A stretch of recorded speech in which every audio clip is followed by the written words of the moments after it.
So basically, SmackDown on Fox is the same thing as SmackDown on the USA Network, right?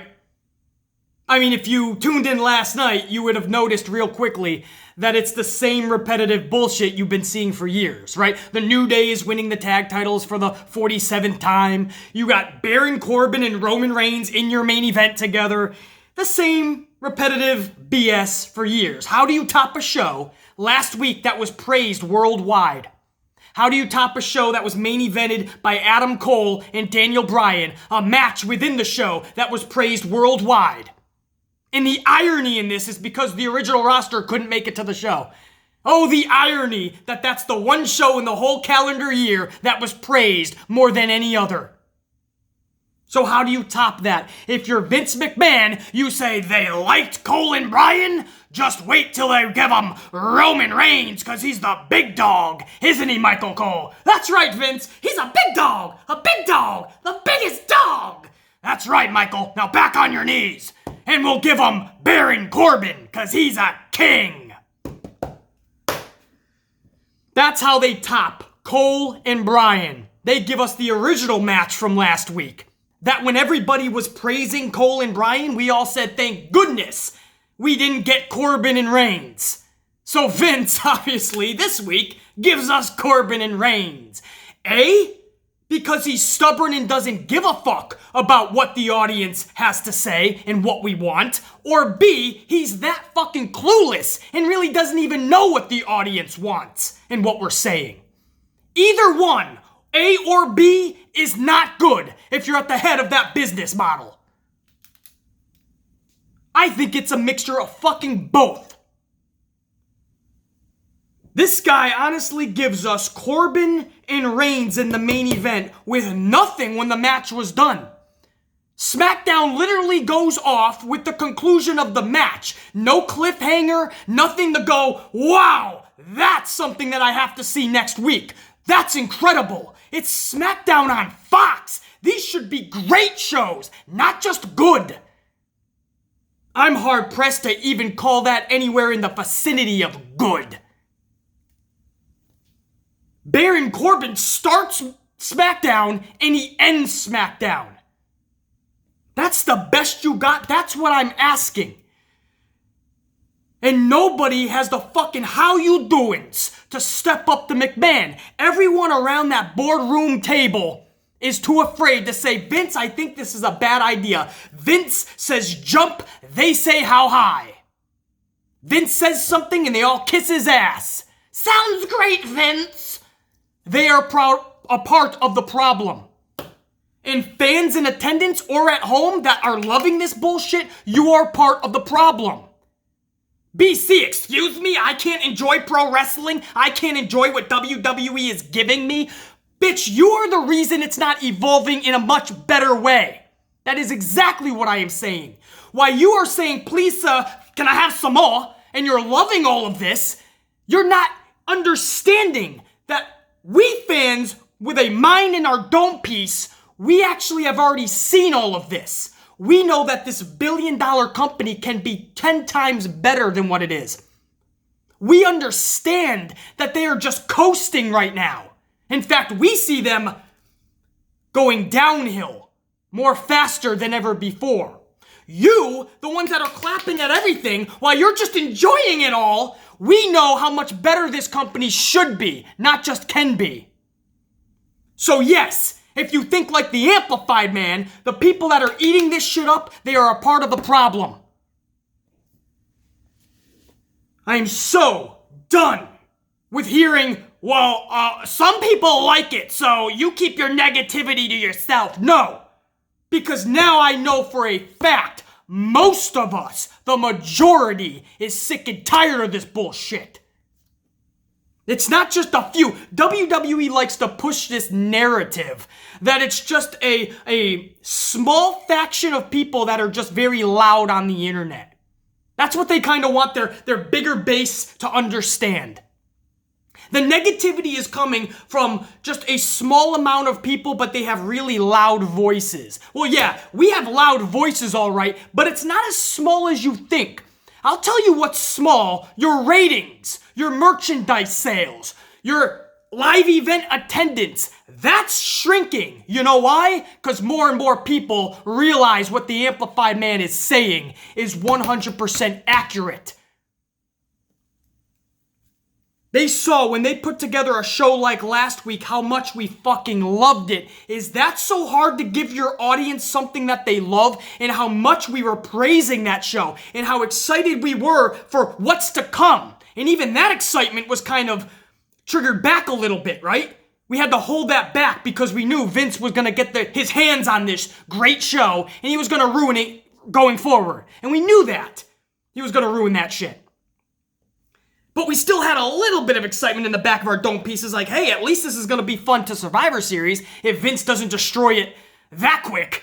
But no, we should have known. It's Vince. Of course he was going to destroy it that quick. As in just a few days later on Monday Night Raw.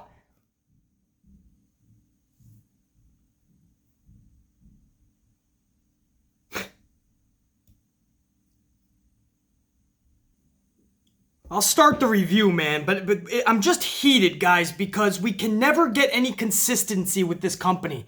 Just when they do something good, like legit good, like we can honestly say, right, nobody wants to give them any credit because they know Vince is going to ruin it, but we know when something's good. And then we're immediately, when we should be happy and excited about what we just witnessed, we're immediately felt with that feeling of Vince is going to ruin this immediately.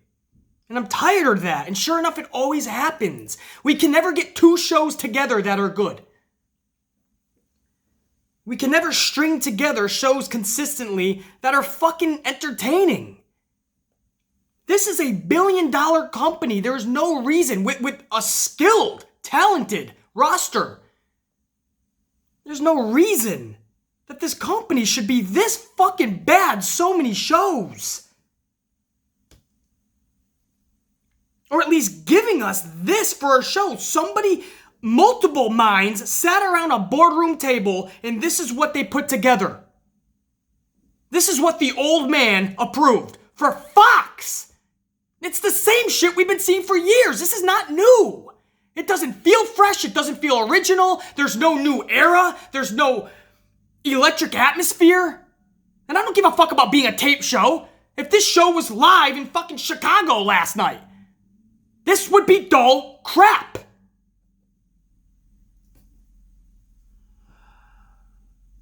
The fact that he thinks Roman and Baron is what the fucking majority of the audience wants to see is fucking mind-boggling to me. Fuck the 16 people that loved it last night. Baron and Roman, this was great.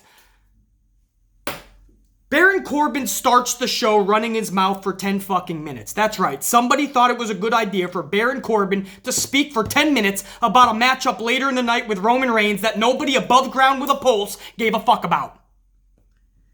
Then we go directly into a backstage New Day interview where Big E and Kofi are yapping away about beating the Revival later for tag titles, like any of us need another boring, redundant New Day tag title reign. And that was the first 20 minutes of the show. The first 20 minutes of the show was Baron Corbin running his mouth for 10 minutes, and then the New Day running their mouth for several minutes, talking about how they're going to become 47-time tag team title holders. Even if you love the fucking New Day, how can you tell me that is exciting? Here we are 4 to 5 years later. I believe their first title reign was 2015 at Extreme Rules, I want to say. And here we are 4 to 5 years, or going on 5 years, and we're still in the same situation. The tag division now is even worse than ever before, and it's the New Day winning tag titles in the middle of fucking Smackdown. And you're telling me this is exciting you? This is entertaining you? You gotta raise your standards. You're letting this company off the hook. Because New Day is fun. I like them. I always get this. New Day sells merchandise and stuff, BC. What does that matter to you? I'm talking about our entertainment. A business model, you can have the New Day making all the money in the world. They don't need to be tag team champions. The Rockers never had the tag title. One time they did, actually. The Rockers, Shawn Michaels and Marty Jannetty, they actually, a lot of people don't know this, they won it back in 1990-ish? I believe it was around that time. It was a Saturday night's main event. They were in a matchup with the then champions, Hart Foundation. and it was a 2 out of 3 falls match. The top rope broke. So it was just a horrible, like it was taped. It wasn't live. And the top rope broke. The match was just really bad. But the Rockers won the championship. 2 days later, Vince McMahon called them and said, we can't use it. The match ended up being trash. And they never won the tag titles again. Vince made one of his spur-of-the-moment changes. So by the time Saturday night's main event actually hit the airwaves, the Rockers never became champions. Evidently, they redid the match or totally threw the match away, and it was the Hart Foundations that kept the title. Hart Foundations? Hart Foundation. So that's a little bit of odd history for you. The Rockers did win it one time for 2 days. And it was basically like it never happened. Some of the history books still to this day show the Rockers as one-time champions. Some history books show them as never before tag title holders. My point is this. Whether you think the Rockers won it for 2 nights or not, a team like the Rockers never really had the tag titles. They didn't need it. They were the fucking Rockers. They electrified you no matter what storyline they were in. Some people just don't need titles. They're going to captivate the audience, and then you can tie up the tag titles with other teams like Demolition, Legion of Doom, Hart Foundation. But my point is, after 5 years, you should evolve. Even the Hart Foundation, the first title victory for the Hart Foundation was back in 1987. Now, 4 to 5 years later, Bret Hart was Intercontinental Champion. You see what I'm telling you guys? It's an evolution. You can't have the same shit 5 years later. I understand people like the New Day. They sell merchandise. Do they always have to be in a title picture? And on top of that, always winning the titles. We've seen every variation of tag team and 6-man tags with the New Day. That's why I call them redundant. I feel it's time that Big E gets his singles run. Why can't he be like the Bret Hart? In 87, the Hart Foundation won the titles. 4 to 5 years later, Bret Hart was already beginning his singles push. Why can't we do that for Big E? Big E has the look. He's got the talent. He could spew on the mic. Don't get it twisted just because he doesn't too much, or when he is, it's just comedy. Big E's better than that. They don't give him a fucking real shot. When Kofi had his shot, he was tied at the hip of the New Day. So it really brought Kofi's title reign down, I feel. Kofi is more than just a pancake slinger. So, I mean, right in the first 20 minutes, that's what we had to look forward to for the rest of the show. A Baron Corbin main event and the New Day winning tag titles like we've never seen that 46 times before. Up next was the tag team title match. Revival champions taking on challengers New Day in just 7.5 minutes. I can't make that up. 7.5 minutes. The Revival is defeated, and the New Day becomes 47-time tag champ holders. BC, I like the New Day. They're fun. Fuck fun. We have seen everything from the New Day, as I aforementioned. And what about the Revival? May I ask, you guys think it's okay that they won the tag titles on September 15th? The Revival won these titles September 15th at Clash of Champions, in only one match since did they win on TV, and that was on Main Event, so that's not even really TV. I mean, Main Event nobody fucking watches. But from their tag title victory on September 15th at Clash of Champions, they've only won once on TV, and that was on Main Event, so nobody actually saw it.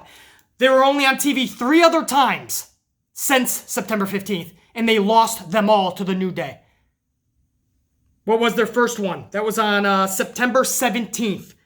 They lost a 6-man tag to the New Day.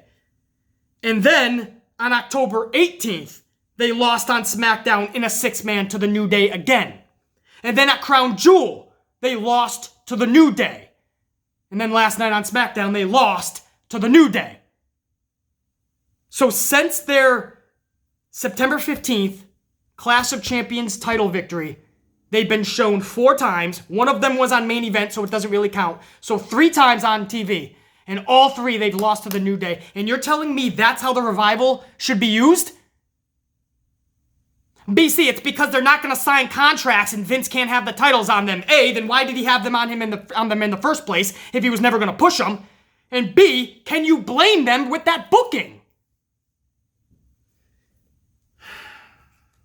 You can't blame them for not wanting to resign. And I'm so sick and tired of titles being changing hands in the middle of these shows. Shouldn't these titles be important? Shouldn't these titles be being dropped at pay-per-views? Shouldn't the people winning them in the moment be special?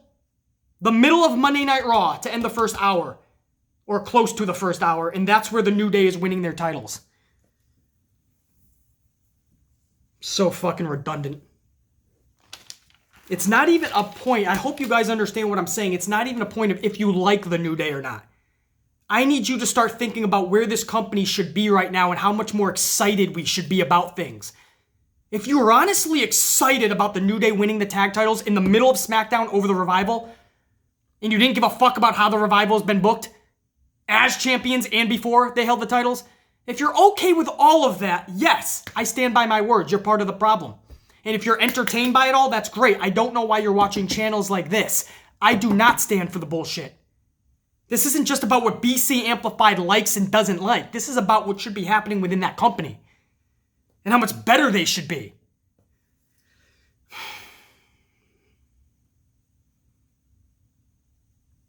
Heavy Machinery, they get jumped up next by Imperium. The SmackDown locker room hits the ring for the save. This would be great if it was done a little differently. They tried to just recreate what they did last week, this time with Imperium, but it just felt, this one was just a lot more just, you could tell the way this was penciled in. This was never supposed to have great feeling and emotion behind it, and it didn't. You know, it was one of, moments, like, oh shit, it's Imperium. Yeah, it gave us a little bit of that, but then quickly, like 5 seconds later, we were like, okay, it's Imperium. You know, if you're going to try to recreate what you did last week, man, do something cool in the parking lot or something, you know? Earlier in the night, Heavy Machinery gets to the arena. Imperium takes them out. Before anyone can make the save, they jump into an SUV, and the SUV darts off. That's a cool segment.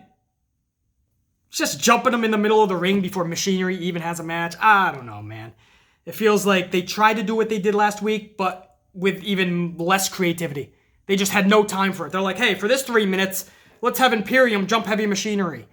You see what I'm saying? You can do things better, and that's what I mean. This company just rests at the bare minimum. I hate the bare minimum because that just means you're average. I hate average. Shinsuke Nakamura and Cesaro are up next. They take on Shorty G and Alley Oop. That's right, I call him Alley Oop because I knew it was just a moment of time before Vince McMahon put Ali with Shorty. And I'm telling you, it's just a matter of time. Moment of time? What the fuck am I talking about? It's only a matter of time before he calls him Alley Oop. There's no possible way that I can shit on this match. If you guys go back and watch this, they gave these 4 dudes only 5 minutes, but they used every second wisely. So very physical and highly entertaining, ending with the Kinshasa knee to face to Ali. Shinsuke picks up a big victory. I call it a big victory. He's a champion. He should be winning. But with this company, champions are built more like jokes than anything else. So to me, that's a big victory. But again, only 5 minutes for these individuals. And I'm telling you right now, guys, it was physical. They made sure that they went out there and they didn't just, lay down because they knew it was 5 minutes and it's not going to matter. No, they made that 5 minutes matter. And that's what I like to see. I don't know. I hate rematches. If you're going to have a rematch with these 4, I'm down if you double the time. Give me 10 minutes with them. For some reason, I enjoyed that. Hour 1 ends and hour number 2 begins with Sasha Banks versus Nikki Cross. Banks has a new theme. It's kind of like a remix of her old theme. But we'll call it new. I got to get used to it for sure because I'm telling you guys right now, Sasha Banks had an awesome theme song. She was one of those superstars that theme song just fit her. And it was good. And now it's different. I believe it's Snoop Dogg. At least that's what it sounded like to me. I got to go back and hear it without any audience interference. But it sounded like Snoop. And I like it. It's just going to take me some getting used to, I think. If Sasha ever goes face in the future, I think the old song should definitely come back because I don't want that to be the end of that. That's really good. But I like this new heel version theme song, I think. I do have to re-listen. Is that a word? Go back and listen to it. How's that? And I'll make my judgment on it. But it didn't sound that bad. It's just, some of us don't like change too much on certain things. That would be one of them, theme songs. I always thought that Randy Orton, that Evolution theme song fit him so perfectly. And I know this seems weird, but once they changed up his theme music and he lost the Evolution, he never was the same to me. I know that's odd, but theme music can go a long way for a superstar. Banks always had a great theme song. This one will take some getting used to. Backstage, Sami Zayn is trying to recruit Daniel Bryan to join him and Shinsuke. When the lights go out and then when they turn up, it's that red dim light. And sure enough, there's the Fiend. He attacks Daniel Bryan with the claw and he is laughing in that his creepy fucking laughter that he does. I liked it. Just thinking about Daniel Bryan and Bray Wyatt, I like it. We've seen it before, yes. Remember when Daniel Bryan was part of the Wyatt family? And then in a steel cage match, Daniel Bryan, and that was a match where he actually was concussed. But Daniel Bryan, he finished the match and he actually turned on the Wyatt family. That was one of the best moments in WWE in the past 5+ years. But I'll take that again because now you're talking Daniel Bryan and The Fiend. And that's a good first title defense for Bray Wyatt. Tyson Fury is up next. He calls out Braun Strowman. Tyson thanks Braun for the opportunity at Crown Jewel and shakes his hand and says, "We should be a tag team if we're ever together again in the ring." And Braun Strowman says, "That sounds like a good idea, but there's not two stupid enough people in the back that wants to get all 4 of these hands." So the B team comes out and Curtis Axel says, "Hey, we're stupid enough to take you on." This was hysterical, man. There was so much sincerity in Curtis Axel. You could see it in his face. He's like, "We're stupid enough to take you on." So Bo Dallas takes the mic and he says, No. That's not what he meant. He goes, "That came out way wrong." It was hysterical, guys. So if you would have told me the B team would have been the highlight of the show at that point, I would have said you got a couple 2-3 screws loose in your dome piece. But they were. And Bo Dallas says, "You see, the B in B team stands for fearless." So you had to think about that for a second and kind of laugh. The B in B team stands for fearless? It was hysterical. And their line delivery, flawless. So that was really funny, man. And in just a matter of moments, Strowman destroyed the B team. I think Tyson Fury maybe even got a shot in or two. Continuing on with the second hour, Dana Brooke and Carmella took on Fire and Desire. The winners will be added to an upcoming Women's Survivor Series 5-on-5 traditional match. Dana and Carmella won this match in just 4 minutes when Dana defeated Sonya via a senton. But I can honestly say I am really proud of Dana Brooke. I know that's probably not a popular statement, but I know how hard she's been working to get better, and I've seen her improving over the months. And last night, she took risks, and she looked confident in what she was doing. I am so proud of Dana Brooke and her improvements. And really cool that they gave her the pinfall too. So I know for a lot of people this was just a throwaway match. A lot of people don't give a shit about Dana Brooke because the company hasn't. But I've seen her improve, guys, over the months, and I know how hard she's been working. And last night, you can't tell me that was trash. It wasn't. It was actually good for the fucking 4 minutes they gave them. Up next was the main event. The biggest dog taking on the king, right? Roman Reigns versus Baron Corbin. Last week, we got Cole versus Bryan. Let that sink in. And now we're getting Roman Reigns and Baron Corbin. Michael Cole says, "The feeling just changes when the big dog enters." Yes, you're right, Cole. We all get just a bit nauseous. After just 2 minutes, Ziggler and Rude come to the ring and get Superman punches for their efforts. After a commercial break, it becomes evident that the only reason Rude and Ziggler were even out there was because WWE knew that Corbin and Reigns was a must-miss match. That's right. Not must-see, must-miss. So they needed some hocus-pocus out there for some added fluff. That's what Rude and Ziggler was. After some distraction, Corbin hits Reigns with an end of days for the 1-2-3. Corbin ends SmackDown. There was really, honestly, 2 minutes after the match that were still up for grabs. This thing ended around here, East Coast, 9:57. So over 2 minutes, right? I mean, you're into 9:57, so about 2.5 minutes. So you're thinking, okay, maybe something special will happen. No! Nothing. It ended 2 minutes early. And it just ended with Corbin up at the ramp, laughing with his little crown on.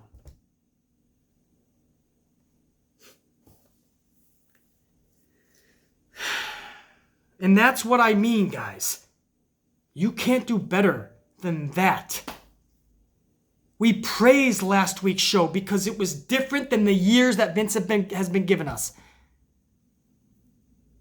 And what does he do? He gives us the same shit that has been ending Monday Night Raw for 2 years, 2017, or most of 2018 and 2019. Baron Corbin. And this guy, this old man, refuses to listen and change. The same reason the ratings went down and people were fucking just done with this shit is the same shit he gives us last night. Baron Corbin versus Reigns, first of all, is something that people are going to turn away from. And then they just have a simplistic Baron Corbin victory that leads to nothing that nobody wants to see. And it doesn't captivate, it doesn't entertain, it doesn't leave us going, wow, we have to see what happens next week. Or wow, Survivor Series just got 10 times better. Because Dolph and Bob Roode distracted Roman and Corbin gets a victory, and that ends SmackDown on Fox. On Fox. This shit should be electric. We should be widely entertained. I should be talking about all the great shit last night that happened on Fox. Instead, I'm talking about a show that I would have, if you're listening to me right now, you would have thought this was a video from 2018 or 2017. Because it's the same shit. I feel like I'm not talking about anything different. The only difference now is you have guys in there called Shorty G and Alley-Oop. Or he's going to be Alley-Oop.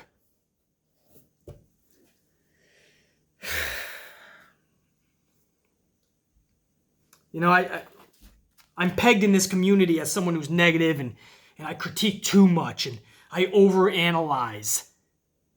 But maybe I just want better because I know we should be getting better.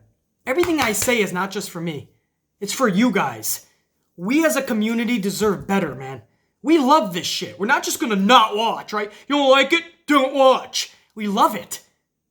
Right? I love my Green Bay Packers when they have bad seasons. I don't give up on them. I love my New York Knicks. Every season is a bad season. Actually, no, I take that back. Every season is a tragic season. You don't give up on it. You just don't watch the Knicks. You know, it's one of those things where it's always going to be a part of us. We're just trying to voice what could help make this better. The people in charge just don't want to listen.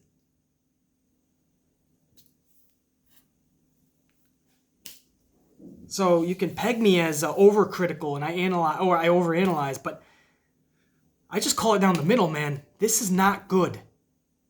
When they switched to Fox, we knew that Rome wasn't built in a day. We knew everything wasn't going to change like that overnight. But we were hoping that Fox at least was going to be more involved and make sure that Fox is at least listening to us. And when Vince does some redundant shit, there's people on the Fox team that knows pro wrestling and WWE, knows what they've been producing over years, and says, hold on, that's kind of redundant. Or hold on, that's not what the audience really is into. Nobody's there to buffer that shit. Nobody. This is just the old man running business as usual, collecting his $1 billion from Fox. I find great issues with this. That better change starting now. If I get another SmackDown like that next week, I don't give a fuck. Taped, live, if it's being broadcast on the moon. If I get another SmackDown like that on Fox, heads are gonna roll and we're gonna be even more amplified than ever before. I'm done with that shit. And they're gonna hear our voices. I assure you, they will hear our voices.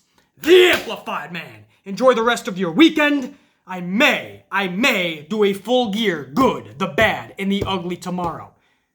I have a lot to do tomorrow. If I can find the time, I will absolutely do that. You know, I raised a question in yesterday's video. It's only been 6 weeks since they've had a television show. Do they deserve their own good, the bad, and the ugly review?